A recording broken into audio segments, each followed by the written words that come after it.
Hi friends, good morning everybody. ఏంటి అనుకుంటున్నారు? ఈరోజు మనం పుదీనా గ్రౌండ్నట్ చట్నీ రెడీ చేసుకోవచ్చు.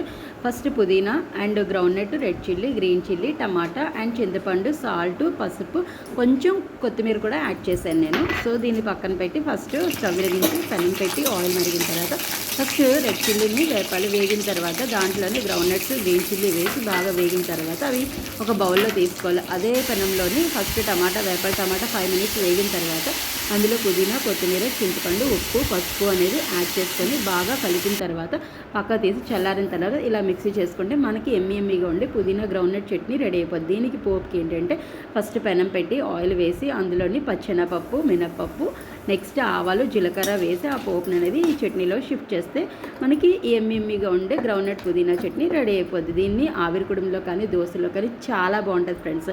సో నచ్చితే లైక్ చేయండి, షేర్ చేయండి, సబ్స్క్రైబ్ చేయండి. Bye friends.